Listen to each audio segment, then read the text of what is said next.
tuni tukumadin Pate ni angtung kita jika chun pathian ko ki pol komna neiding ihe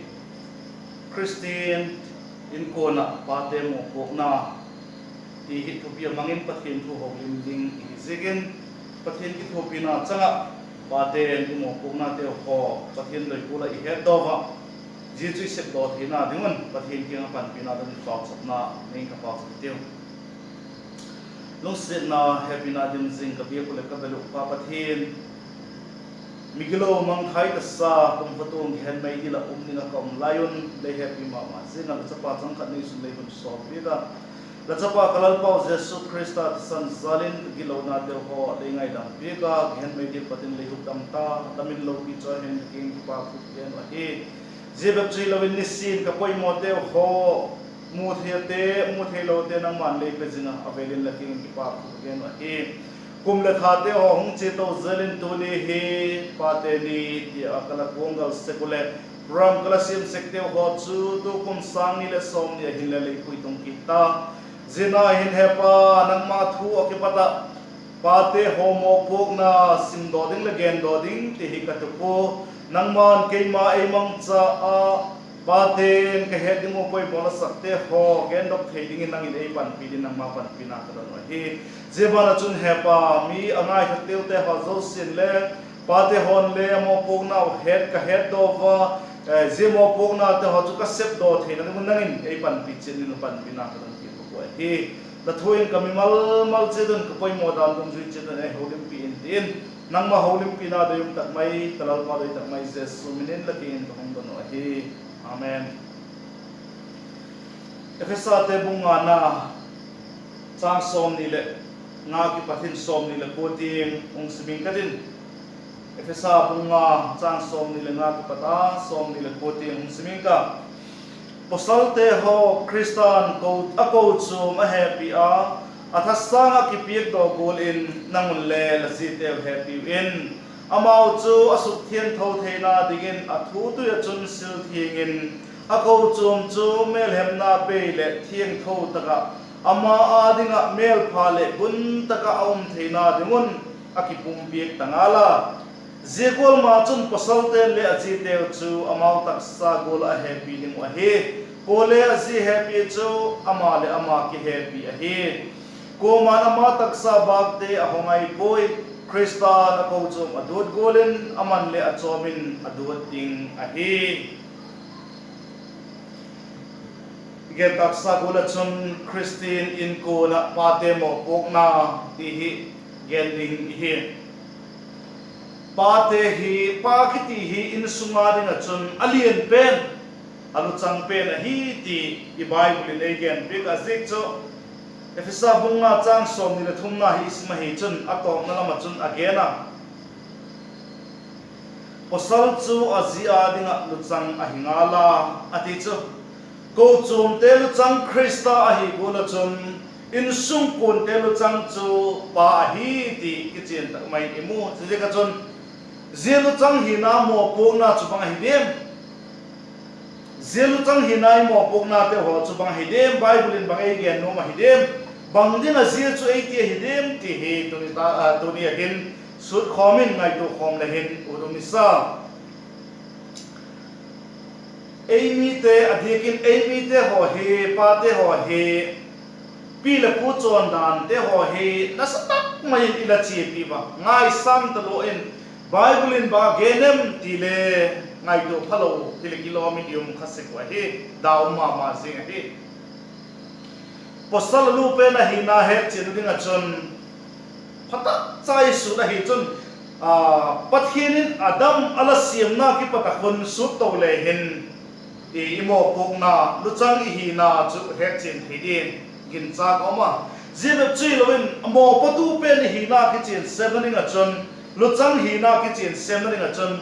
pathianin athil siam te ho asiam da ni su to le hinu i Mawpuakna he thim din tak sangkum a hi pathianin khofel zelei pupi hi asiama zia siam zo chun kan hing asiam zeng po ham Pate asiam masa zilei chu ma chu hampa te ho chu ne gan hing hing thei nga hi zigen gan hing te ho ong sim kita zigan hing te ho sim zo chun lei chu ma chun mi hing ahong sim pan a hi ziga chui loin thil akipat na te ho su to na lai dile hin Krista ilalpa Jesu Krista masanga chun ko chum kiti chu ong thei po zigol mo ka chun Adam masanga chun Evi a ong thei lo a hi ti mu a hi ti chun posal chun Krista ai saka numei chun ko chu ai saka hi ti chu ti mu thei a hi Krista athina ki patin ko chu ahong pieng do ka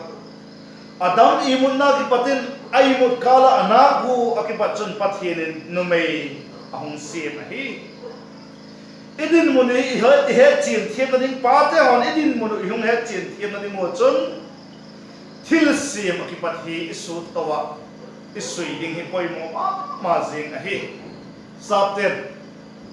order of creation ativa ji hi poi mo ma jing khat chu a hi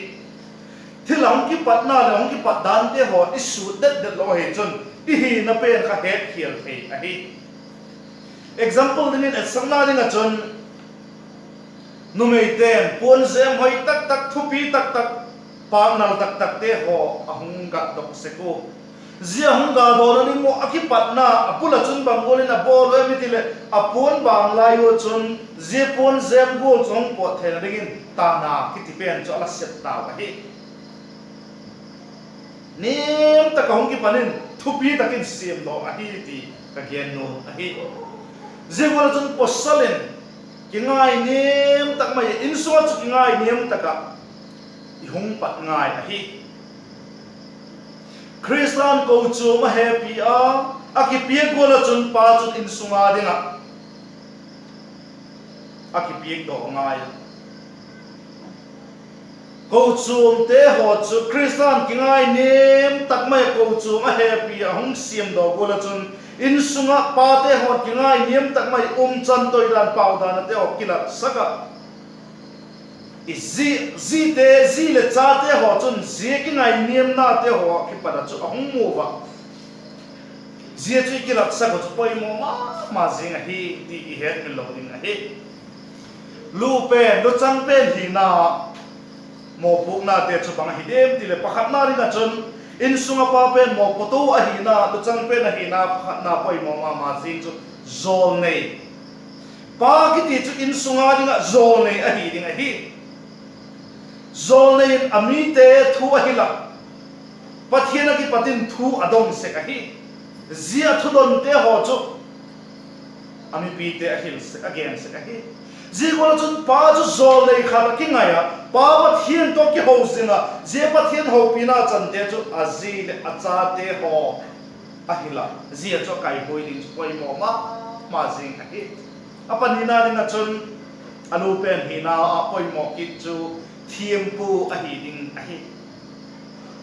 pa ki ti chu thiam pu a hi ding a hi azi le acha te a ding a pau chap mi a hi ding a hi thiam pu te chun ami pi te a ding in pau chap na anei pi sak a hi zigol chun pa ki ti chun in sum mi te a pau chap pi jing ding a hi apathum na ring a chun lu chang pe hi na Mawpuakna poi mo ma jing chu leng pa pen ki ti chu leng a hi ding a hi vai hom a hi ding a hi he pina to vai hom a hi ding a hi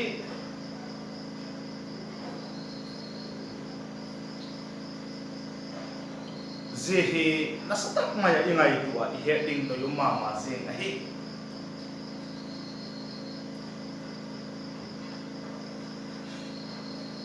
ze Mawpuakna nei pen hi eiman bang ze ga hem posalin ze lu pen hi na hi idoina ze ga ihu na ze ga iwachan a hi po pathienin ei sim na a hi pathienin ei sim na le pathienin ei god na a hi ti i het mil lo ding a hi poi mo ma jing a hi pastor khatin kala gen sa ka ji pastor khatin hitin again posalte aziteu chu saragul hidingin adoyun amaul Abraham ko hi ko monglo alati dik mama hi sara chun apostol Abraham cho zama mazinga kalal pati khopin alako ahi ya chu angai samu thupia sa patam rakchon aziteu chu saragul hidingin adoyo ahi lamau chu Abraham ko hi ko lo je chu thili theilo ahi pate hon ki ngai ko taka izi lazi chu saragol hi la ahi ding la doi ahi chon nang le Abraham long hi ngai ahi Abraham gol long hi ngai hi ti het min lo ding ahi Abraham chun zone hi na asem bukima thiam ko hi na asem bukima le nga hi na asem bukim je ka chon azin kalal pa ti na la ko Inkuan ten zia cheng hi eima ahin eimuna rem ti hi pate ko kengai ko hitiu kengai ko ngai hi zia te hoi sep do then lingu koi mo chu bang hidim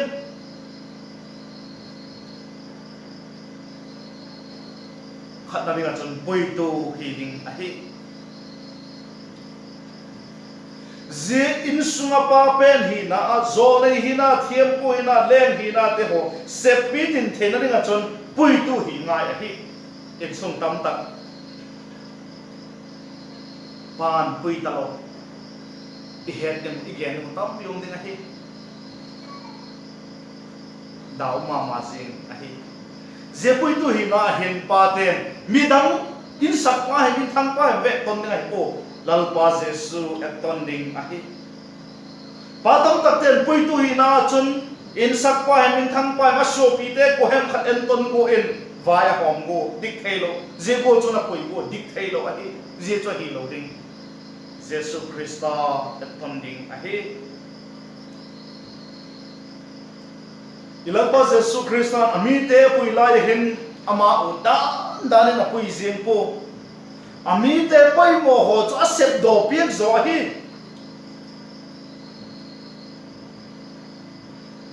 anung zui te keng namon ala sil piek hi patam tak mai te ho kei thua hi lo le ti zeng pen kha pui tu hi na ting hi lo pa hi na ting hi lo ahi ti i het sa le i het din do yum da sa hi chule Bible Khristian in sung nu le pa Mawpuakna laka la na dinga zui masak pen ding the Bible in ala kizik chu efesa te bunga na chang som ni le khatna the Bible chang ti na chunga makhan ala uma Krista lazana zikun nang hole kilut chatu chedun ati chu nu le pa Mawpuakna laka step masapen kalbi masapen ding chu Krista izana zeka chu khat le khat ki za tu ding je chu poi mo ba ma se na hi je ki za tu na ding a hin pa tam tak mai te ho chu nu a ji te o za ding ki di chu gel thailo ngai thailo pol ding a hi a hin la i Bible in ei ke a hi je ka chon balau zing ding a vai hom a pui tu pan sak ding ti na lovin ki za tu ding poi mo ma zin a hi i Bible ei ke a hi je hi i Bible in khat pe pe pa ding in azik po kunzo si a ding in azik a hi ti het na lo ding a hi Genesis bung thum na chang na lam ko Ismail a ti na kizika thil sem tho bung thum chang na chun itin a kizika ti chun no me chun thinga chu abu pha den nek dinga kilom le mit hip ma hi ti le mi hi pil thei dinga thinga et la om taka hi ti het in aga chu lowa anetan aum pia pasal chu le apen aman le anetai akiti chu the Bible chang hen so pite leihi ko se ka han si lo hiam khovel pum pi hat salom na hai ko se ka hiam langai ko khangai yo gul awa them tu a uma evi theiga alova ane a uma chule apostle le pi hinalai a he Adam pi a hi zeka ne a kita ama pathom la ka chun ko zeka chu khovel he han selo a uma hem the Bible in again Adam zekin lehi han selo in a uma he ati zia chu he thei chu manga hem lu pen pui tu hina dinga siema hina chu akichen ma hilong mo posol chu pui tu hidinga siema hina chu akichen ma mai ati gul athem tu zekin khowe han siloi po evi alo ne masala posal pi zika chu han silo dipo Adam pi ka hi zika ne ba zika chu khowe han siloi no ma he pui tu alu pen hina sem khalo sem buting lo la umda i the izil lo the ka he Abraham hi ginna apa ikisuan kisuan pi ma ze mo khat ala he Israel te nam pi pa ti le heta alo ma he ma le hun khat chu ama le lung kham ma sam hina azi Israel na na nei thei ta po ama ke ka thutiam chu la chitam tak sum ding ti ala king ala sara chun la thutiam chu angak zo ta po asuk nu hagar chu mo sara chun asuk nu hagar chu apostle ke nga chun lazi dingin lamay mo sa nei sak mayin ati dahi zeuna hin azi Abraham chun apui hoi ta po azi akipui hoi sakha ati Abraham chun khutilowe pathian nga khitin pathian hun tiam hung tu in tin mo pathian thu tiam chu pel pona tia la panding a hi je chu ta po azi akipui saka asu hagar chu to cha hung nei ta ziuna chun pathian thu tiam chule ahung gui tung ta sara chun le na ahung mukta ta ahung nei ta ahile pathian thu tiam je ko chu ahung gui tung ta je ka chun Ismail le Isaac chu khom thei lo ahi je kon bang ti ta Ismail le anu hagar chu no do angai ta Ismail le anu hagar no do aum ding chu Abraham in wang haksa sama mani ahi asia chu ama apata pieng ahi zegin haksa sa ding ahi ahi la sara in wang khok sabek set lo ding ahi ti emothei a story che da na chu ti he the ahi hui tu ding alu pen ding ahi khak lo se ka chun haksat na atu ahi ti chu emothei ahi adang khat chu leng ahap zi ka thil gilo bol ma leng ahap azi zi ka thil gilo bol pa chanchin mudingin aum kita nabot grab hon adoya ma azi thu amanga nabot khain aum haksat na min se na thi da hoi se ahum tho ka hi ti imu ahi ta umma ma se ahi je ka chun ahap ten ko na thil hung tung ho he thil mai ki lo hi bang je ka je ko te chu tung he mi til amana ji pui hoi lo ha azi aki pui hoi sak je ken je gol chu atung ahi ti imu ahi la umma ma se ahi adam tam tak mai gen ding aum su ahi abang chuitar pui tu hilo degen apoya hi chun lotin na umma le abukim boy ain sunga degen lum wala ke palna thala umbang thim mal in sakin thang asopia sangam te wale na chun mit do ki pa na hilo ai tho hi ti chu mu the he dingin a ahi da umma ma sing ahi pui tu hi ding je ban chun apani na ding chun zil sak tu hi ding Pate chu zil sak tu hi ding hi jobung ni na chang ko le chang som ko isima hi le pang ki zikem itia hi le story in again po jing hitin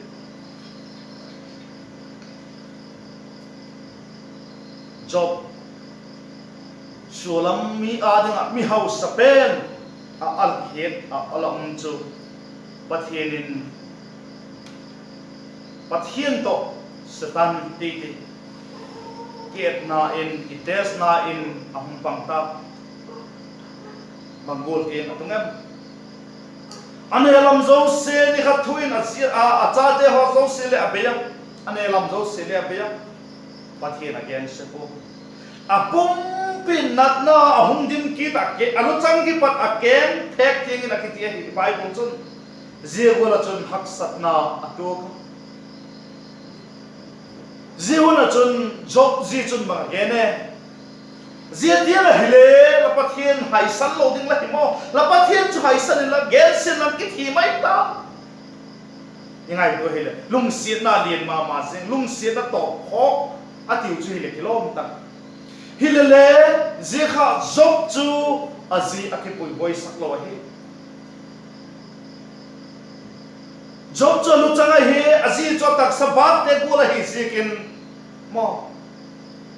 lu changin asuk khialing chu taksa pumpin asuk khialing chu lu changin aveng zo na lai mo o nu mai ngol te golin la pau mai hi mo pathian ki pati ni bu yechu abe ki the hi da again hi pathian in aban ki ta ati mo ama chu job chu patak saba ahidia bi dilo azi akipui sakwa hi di emo ahi jobim chu taksaba kina sukhialin chu luchang chun aveng so eilam mi te hoi yet ahi le chu lung khamu ma ma jing chu luchang na wak sukhial khak ding chu taksaba kina kham ham te ho ki le kilom pa ilung na te ki ko phon he izi te le tuk lo ahi lo le ko pat nei kham lo hi le pa bol jeng ding bol yum se ze kha dik lo hi ahi ti chu I bothe I hethe ahi chule apathum na din zi happy ding the bible chang tel khana gen hisa bunga chang som ni le nga ki pata som ni le get ting isima hi le zi happy ding ti ei ke da hi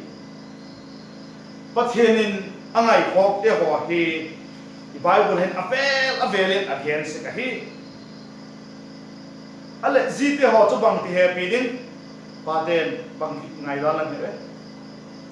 izi chu bang ti happy ding the bible in again fika Khristian ko chu ma happy golin ati Khristian ko chu a happy golin Khristian ko chu mangolin happy em ahin na api ahi ma efisate bunga ismahil chen tak main again ahi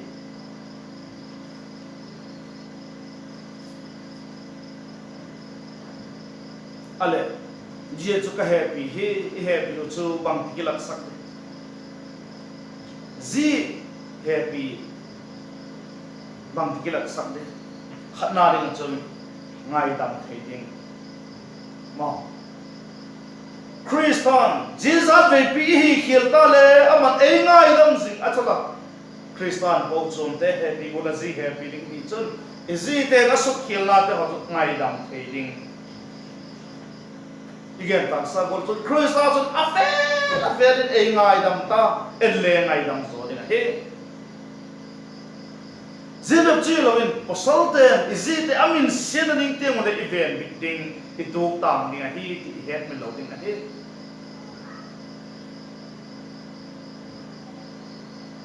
sule athien thau ding te na le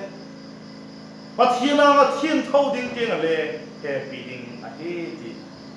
het min lo ding he elam te ho he e ho loi ki ngai dam da he ki ngai dam la da nu chu vak ti le ten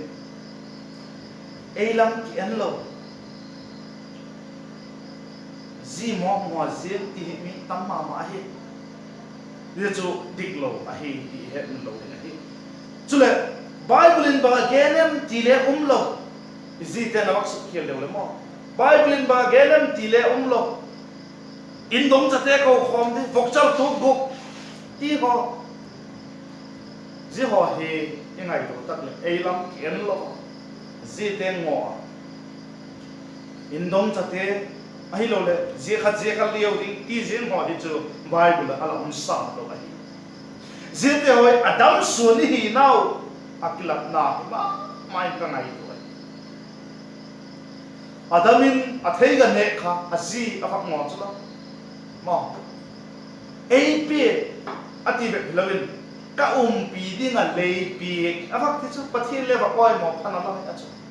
ji je ka chun mi ingai dam thei lo ba ei la ki mu lo a hi chun ei siam tu pa le oi mo kha this ka hi ti chu ki che na hi bol de la chu la bu ma ma je hi ji je ka chun zi ka happy hi ti chun ngai dam thei ding khat na apani na ding a chun ngai thap ding a thu gen ngai thap ding again tu gen sak ding ngai thap ding god mun lut na ding hi la hi lo la ngai thap ding a hi a tiu chu la god mun chi la ding hi la hi lo la ngai thap ding a hi a tiu no mei thu gen a hi lo le zi thu gen hi ngai thap be ka hi chun zi te chun ka posalit ei he pi he ti na ki pa ma o hi ti wei chu ei ho loi hi adiga keile ko kai chu adang le ko in la sum tam pi sian ngai ding hi le kilo pi zi te thu gen mong ki ngai pe khol lo ki ngai man lo bo la ko ki um ma chu ye chu dik lo a hi ti he min lo ding a hi zi he pi na ki lak sak na apathum na ding a chun hun pi ding hun atam thei pe zi to mat ding mat khom ding zi he i he pi ki lak thei na um su ma hi chule ti la ki ngai lai bang le chang le gen do pi ding zi chu nu me te ki pa a hi khanu ma hi zi chun ka posalin e he pi hi ti he a hi ti he min lo ding a hi apalina ding a chun zi te he pi na ki la na ding palina chun pan pi ding a hi pathinin zi chu posal pan pi ding a sim hi sim le posalin a zi chu he pe hi chu a pan pi ding a hi ko chom ki te chu Khristian pan pi lo le ding thei lo le ka hi thei lo le ka hi zi ko na chun pan pi ding pan pi nga le hi Khristian in sungge hi zigin in sung na so se no mai sep de hi ti zing dik sam lo hi in sunga na poi mo ba hem chahat evak bol chu amao ki pa ma hi zing kal le thonu nung hi zing zeng posal chu thonu nung hi zing ze aluk na pun khat cha le ki phelo kang kal na ngol le koi do lo ok do lo te ho zing zeng chu zing kal ai lo le khat ve cha chu le pun ho chu thepin lam kang ka ho chu le wak zat ta la zi ki pa ma ding hi ti hen lo na hak sa ti lo ni zi chu na hak sa lo ni zi he pi na et sak na bol he hi ti hen lo ni hi zi chun pan pi na zi le pan pi na et sak na hi chule apanga ne rin chun zi te he ti akila thena panga na chu pak cha thiam ning a hi zi ki ti chu pak cha thiam nga a hi ki pak cha nga hi zingkal ni takin an hon sao ame hon sao inewa pusal tam tak te chun ka chok sa ka pugun ka lo chola siap ding bo ga hi tia ne mon mai a chang le phun na lai te ki he chu je chu adik poi zingkal ni ta nek ding asim ka nek tak le khat de be ye pa kau me di ho kha gen ding a hi hun jo sin gen in ka thi poi tui la sak lo le tui ki ngai poi zo gen ngai lo tui la sak ni je tak chule a tui ki pa kau me he ti ta lung dam ma ding a hiu ki pa ma ding a hiu chule pa guk na ding a chun he ne am ding I Bible na gena numei chu bel cake vak ati chu bel cake vak go la heu ati chu ase bai a heu ti het mil lo ding ahi Bible ji he niam thima ma jing chu kwa em itile Samuel ahi chani om layu azi atasit laya mo Samuel ko ke Bible chang sminga Samuel khatna bung khatna changi na sminga Samuel kilo ahi Samuel pa izoi Bible chang sminga kilo le Samuel pa khatna bung khatna changi na chun kili la kizika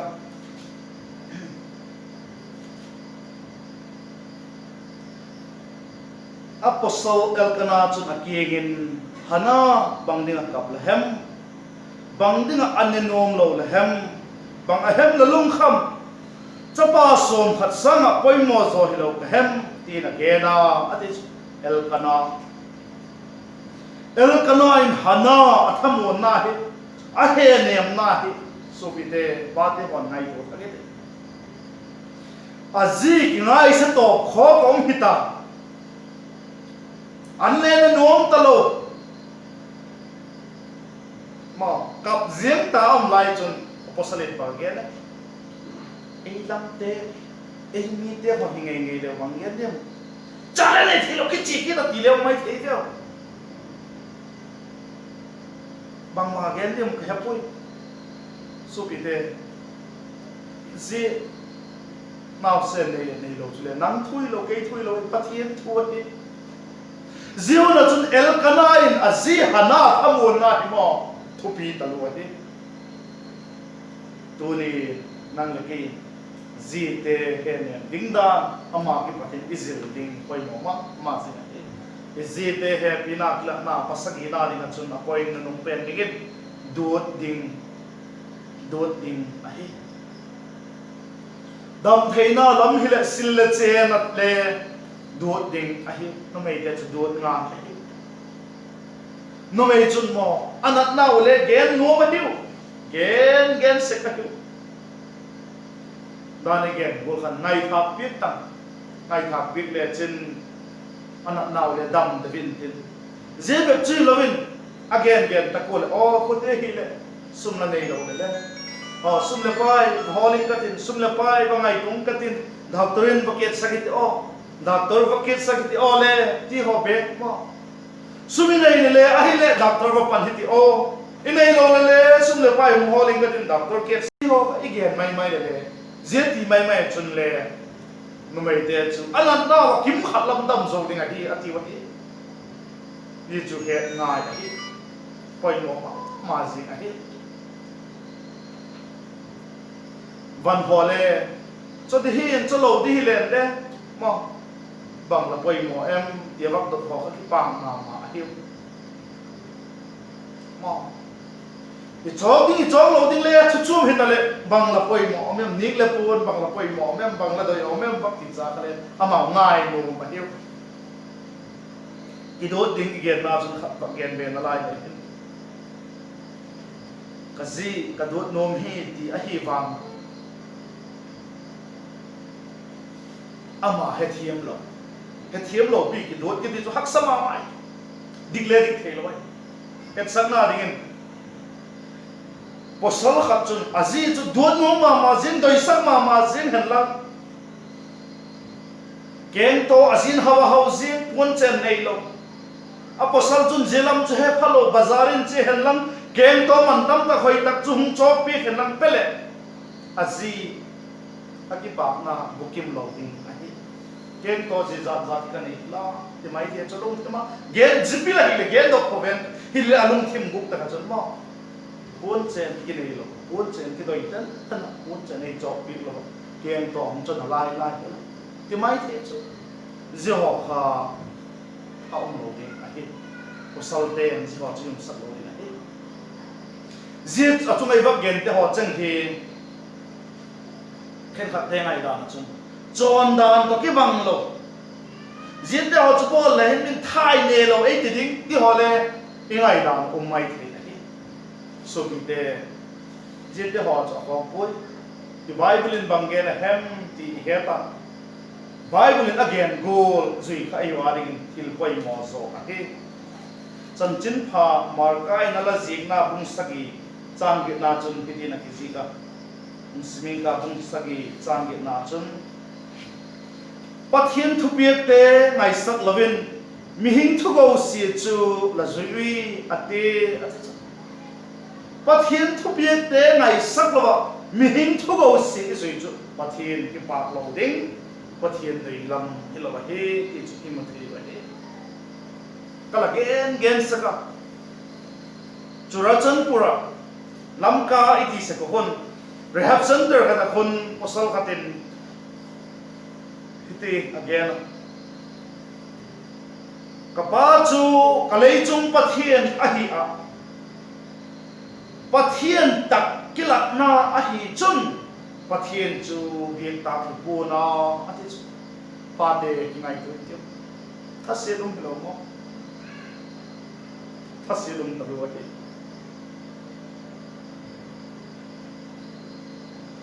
story he sab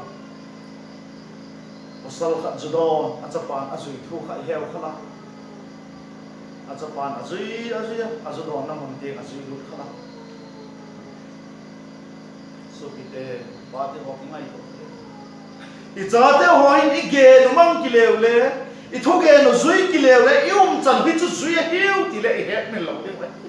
ji ka chun kingai ko kite Khristian Inkuan Pate Mawpuakna ige na efesa de bunga chang som ni le na ba som ni le ko te isima amal malin le igen theipo igen man tapo pilele I he chi ting ka tak sanga luchang pe Mawpuakna ne ihina te ho igena bachun Krista et saka zi chun kochu et saka hi igen zota zigol chun kingai ko hiten eima Pate Mawpuakna gen hi Khristian ko na Pate Mawpuakna gen hi Mawpuakna we had chen thenin nga chun certain order of creation atil thil sim dan di eta ai chu he the hi igen pon zem in igen pon zem hoi tak mu potna chu abang layo ta na zidinga chu sep pa hi tai di igen ingai ne tak maya Pate hi na hing pak thak hi chun sem pi ding ding hi luchang pe Mawpuakna ne hi na chu zol ne hi ding leng hi ding thiam pu hi ding ti te ho igen zo tai zite ho chu isep do theina ninga chun pui tu hi ding chule zil sak tu hi ding zite happy ding ti igen kita zite happy na chu bang kilak sak ding ti hungen tau kita zite happy na kilak thina thakna chun ngai dam thei ding ngai thak ding hun piek ding pan pi ding pak chak ding henem ding dut ding dite chu igen hi zite chu igen te ho so se chu he thiama Pate ni Mawpuakna is pi tin te na de gun ba koi mo dan dum zui chetan thu chu en mal som pi time la pau chak na nei ka pau chu tiu happy na dim tabi ku le ka da pa pathin cái máu hạt nó lấy xiêm na te ho hi sem bi ting zo pum ka nang man Pate ho ai pan pi lang ka Mawpuakna te ho sem bi ting zo ding nang nei pan pi chi din pan pi na ka da he te chu Khristian in sung nom tak mai xiêm tu ka hong he wa